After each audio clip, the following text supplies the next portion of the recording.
स्वागत आहे तुमचे आपले सर्वांचे यूट्यूब चॅनल जॉब पॉईंट गुरुजीमध्ये. तर बघा मित्रांनो, आजच्या व्हिडिओमध्ये आपण राजस्थान पॅटर्न हवा, तर सरसेवे भरतीचे राजस्थान पॅटर्न हवा तर काय आहे संपूर्ण माहिती आपण या व्हिडिओमध्ये बघणार आहोत. तर राजस्थान पॅटर्न ही भानगड काय आहे, तर संपूर्ण अपडेट आपण या व्हिडिओमध्ये बघणार आहोत. त्यामुळे हा व्हिडिओ शेवटपर्यंत पूर्ण बघा. आणि मित्रांनो, तुम्हाला एक रिक्वेस्ट आहे, अजूनपर्यंत जर तुम्ही आपल्या चॅनलला सबस्क्राईब केलं नसेल तर प्लीज सबस्क्राईब करून घ्या आणि शेजारी घंटीच्या बेल आयकॉनला प्रेस करा. ठीक आहे, तर व्हिडिओला सुरुवात करूया. बघू शकता, गुणवत्तापूर्ण अधिकारी, कर्मचारी व शासकीय सेवेत यावेत यासाठी राज्य सरकारकडून विविध पदांसाठी स्पर्धा परीक्षा व सरळ सेवा परीक्षा घेतल्या जातात. मात्र सध्या सरळ सेवा परीक्षेचे शुल्क राहिले तर सरकार महसूल गोळा करण्यातच तर परीक्षा घेत नाही ना, तर असा प्रश्न निर्माण झाला आहे. सरळ सेवा परीक्षांचे शुल्क 3 ते 4 पट वाढलेले सर्वसामान्य विद्यार्थ्यांचे परीक्षेपेक्षाही या अव्या सव्वा शुल्काचा ताण अधिक येऊ लागला आहे. बघा, त्यामुळे राजस्थान राज्यात वर्षातून एकदाच फी आकारून परीक्षा देता येतात. तर मित्रांनो, बघू शकता, हा जो पॅटर्न आहे हा महाराष्ट्राचा वापरण्याची मागणी जोर धरू लागली आहे. राज्य सरकारकडून विविध विभागातील रिक्त जागा TCS IBPS या खाजगी कंपन्यांमार्फत सरळ सेवा भरतीतून भरल्या जात आहेत. सध्या जलसंपदा, जिल्हा न्यायालय, महानगरपालिका यासह विविध विभागातील रिक्त जागांसाठी मोठ्या प्रमाणात भरती सुरू आहे. मात्र राज्य सरकारने या सर्वच परीक्षांसाठी खुल्या गटातील विद्यार्थ्यांना 1,000 रुपये तर राखीव प्रवर्गातील विद्यार्थ्यांना 900 रुपये एवढे शुल्क आकारले जात आहे. मध्यंतरी या विषयावर आमदार रोहित पवार साहेब यांनी विधानसभेत आवाज उठवला होता. मात्र त्यानंतर या संदर्भात लवकरच निर्णय घेतला जाईल, अशी परीक्षा फी व कमी करण्यात येईल असे सांगण्यात आले होते. त्यानंतर किमान 7 ते 8 विभागांच्या सरळ सेवा परीक्षा झाल्या, मात्र त्यासाठी 1,000 रुपयेच फी आकारण्यात आली. सध्या आणखी 4 ते 5 विभागातील हजारो पदांसाठी जाहिराती प्रसिद्ध करण्यात येत आल्या आहेत. मात्र त्यासाठी फी सुद्धा 1,000 रुपयेच ठेवण्यात आली असल्याने विद्यार्थ्यांचे मोठ्या प्रमाणावर नुकसान होत आहे. प्रत्येक वर्षी किमान 5 ते 6 परीक्षा द्याव्याच्या म्हटल्या तरी परीक्षा शुल्क 5 ते 6,000 आणायचे कुठून, हा यक्ष प्रश्न त्यांच्यासमोर आहे. भरमसाठ शुल्क आकारल्यामुळे विद्यार्थ्यांवर काय परिणाम होतो याचा सरकारने विचार करायला हवा. त्यासाठी खाजगी कंपन्यांऐवजी राज्य लोकसेवा आयोगाने परीक्षा घ्याव्यात अशी मागणीही जोर धरू लागली आहे. बघू शकता, जर काय आहे राजस्थान पॅटर्न बघा. राजस्थानमध्ये काय आहे, तर कोणत्याही विद्यार्थ्याला राज्य सरकारच्या विविध विभागांसाठी परीक्षा द्यायची असेल तर त्याच्याकडून वर्षभरासाठी केवळ 600 रुपये शुल्क आकारले जाते. आणि त्यात बघा, शुल्क भरल्यानंतर त्याच परीक्षा कार्ड दिले जाते. त्या परीक्षेच्या कार्डावर तो मित्रांनो सर्व परीक्षा देऊ शकतो. हा पॅटर्न राज्यात राबवण्याची मागणी अनेक दिवसांपासून होत आहे. चूक कंपन्यांची की शिक्षा परीक्षार्थीला, बघू शकता की काय आहे. परीक्षार्थींना भरमसाठ फी आकारूनही प्रश्नपत्रिकेत अनेक त्रुटी होतात. काहींचे प्रश्न चुकतात तर काहींच्या ठिकाणी उत्तरे चुकीची दिली जातात. त्यामुळे त्या संदर्भात उमेदवारांना आक्षेप घेण्यासाठी वेळ दिला जातो. मात्र ते करत असताना प्रत्येक प्रश्नावर आक्षेप घेण्यासाठी 100 रुपये आकारले जातात.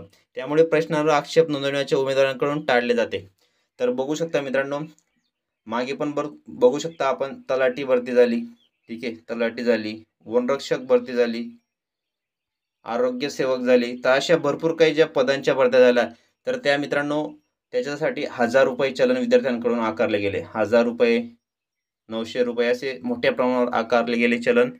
आणि त्यामुळे बघू शकता, सर्वसामान्य जे गोरगरीबचे मुलं आहेत, जे मजुरी करणारे आहेत, तर मित्रांनो त्यांना कामाशिवाय पर्यायाने काम केलं तरच त्यांना खायला मिळणार आहे. अशा ज्या मुलांची सर्वांची परिस्थिती आहे, तर अशांना ही परिस्थिती खूप अवघड जाते एवढी फी भरणे.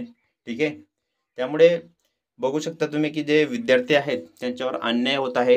रोहित पवार साहेबांनी विधानसभेत हा मुद्दा खूप उठवला होता, परंतु कोणीही त्याकडे दुर्लक्ष केले मित्रांनो. आणि राजस्थानमध्ये 600 रुपयामध्ये तुम्ही 5-6 परीक्षा देऊ शकता वर्षातून असे, आणि इथं एक परीक्षेचे फक्त 1,000 रुपये घेता. म्हणजे केवढी लूटमार चालू आहे महाराष्ट्र सरकारमध्ये, बघू शकता तुम्ही. तर मित्रांनो, हा पॅटर्न लवकरात लवकर राज्यात यावा अशी मागणी उमेदवारांकडून होत आहे. आणि मित्रांनो बघा, तर मित्रांनो या जो निर्णय आहे यावर तुमचं काय मत आहे कमेंट बॉक्समध्ये मला नक्की कळवा.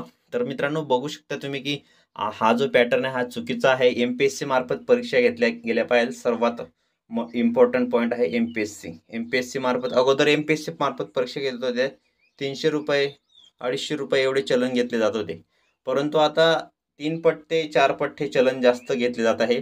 त्यामुळे बघा, आता मागे पण कोण बोलले होते मित्रांनो, बघा, जे मुख्यमंत्री उपमुख्यमंत्री साहेब आहेत, गृहमंत्री देवेंद्र फडणवीस, की बघा तुम्ही एवढ्या क्लासची फी भरता म्हणे 50,000 रुपये, ठीक आहे. 50,000 रुपये तुम्ही क्लासची फी भरता म्हणे, 1,000 रुपये का भरू शकत नाही म्हणे, असे देवेंद्र फडणवीस साहेब बोलले होते मागे. तर मित्रांनो, त्यांना एकच सांगायचं आहे की जर विद्यार्थी एवढी फी भरू शकले असते तर कशाला भरत्या वगैरे केल्या असत्या विद्यार्थ्यांनी, 50-50 लाख रुपये फी भरली असते तर. त्यामुळे सर्वसामान्य विद्यार्थ्यांचा पण त्यांनी विचार करावा आणि जी मागणी आहे MPSC मार्फत ह्या परीक्षा घेण्यात यावा. कारण भरपूर विद्यार्थ्यांवर अन्याय होत आहे. एवढी भरमसाठ फी विद्यार्थ्यांचे परीक्षेचे. आता जे विद्यार्थी बाहेर गावाला राहतात, MPSC वगैरे जे मोठे मोठे परीक्षा देतात, काही देतात, तर त्यांना तिथं राहण्या खाण्याची सोय, त्यांना तिथलं भाडे वगैरे असे भरपूर काही प्रॉब्लेम आहेत. तर मागे पण एक घटना घडली बघा, दिल्लीत एक विद्यार्थिनीने आत्महत्या करून घेतली UPSCची तयारी करत होती. कारण बघू शकता तुम्ही, UPSC सर्वात टफ परीक्षा असते आणि त्याला परीक्षा द्यायची होती, परंतु तिथं बघा जे त्यांचं भाडे आहे, सर्व काही गोष्टी आहेत, क्लासेसची फी आहे, सर्व एवढी मोठ्या प्रमाणावर महागाई असल्याने बघू शकता तुम्ही, त्याला मानसिक ताण सहन करावा लागला त्या विद्यार्थिनीला, तर त्याने आत्महत्या करून घेतली. तर अशा प्रकारे घटना ज्या आहेत ते शासनातर्फे जी फी आहे ती कमी करायला हवी आणि विद्यार्थ्यांसाठी शिक्षणामध्ये काही ना काही सवलत द्यावी, एवढंच माझं म्हणायचं आहे. तर मित्रांनो, व्हिडिओ आवडला असेल तर या व्हिडिओला जास्तीत जास्त लाईक करा, शेअर करा आणि नवीन असाल तर प्लीज सबस्क्राईब करा. भेटूया पुढच्या व्हिडिओमध्ये. जय हिंद, जय महाराष्ट्र.